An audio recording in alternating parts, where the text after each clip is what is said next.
Welcome to Universe and welcome to the story narration broadcast. The Isain Traits presents story narration for a proposed film which has been adapted from the novel of the same title, Mask Age Blunder. Today's episode is Pagan's Tale. Scientists and health experts profess that coronavirus would never go. We have to learn to live with it with the new norms. Realizing that life has turned to be very unsafe, dull, and pathetic, Artist Guild plans out new mode of storytelling via sketch or painting. It means the participants have to narrate a story that is depicted in the sketch or painting. Cypher wins one such contest where he explains that the early man was afraid of supernatural power when he and his folks used to worship. During the discourse of civilization, the source of such fear became God, and ideas centered around his rules inscribed on stones, barks, and animal skins became holy books or scriptures. The earliest story in the world was written when the man went hunting in the wilderness with his spear from his cave, when he did not even know how to tame animals or grow grains. It was when he encountered thunderclap, earthquake, hailstorm, and flood all at once, as he had previously experienced each of them but one at a time, which included draught. The man believed someone was protecting these hunts, so they dispatched these natural powers.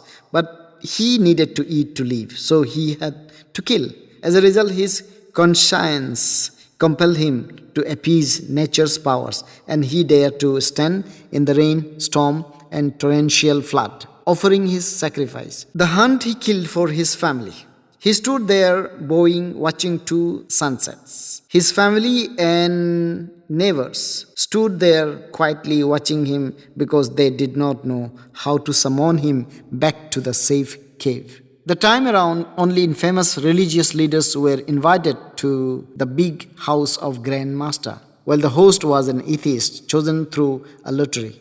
Everyone nominated had to limit themselves to any religious group they chose and accept common living conditions in the world known as pandemic. It was up to them to choose their group leader. A box contained theatrical masks, scarves, trousers, shirts, t-shirts, and other loose clothing. They wore them quickly, making it easy for the audience to tell who was who. Antonio and Benjamin, two volunteers, offered to go shopping. They made a list and showed it to Akshita, who objected to sending these two because she insisted of pure vegetarian food, although the list included meat, fish, and eggs. Cypher sat on the Dadar railway platform with his young friend Sohail, who was wearing a cowboy hat, waiting for his wife. He became dissatisfied with his shoes and removed them, as well as his socks stank. While the mature man sat on the bench, dressed like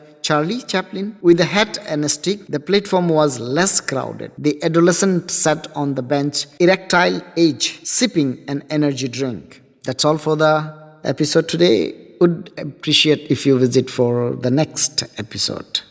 I'm Narayan Sharma. My email ID is sharmas@gmail.com. My mobile number 8920611774.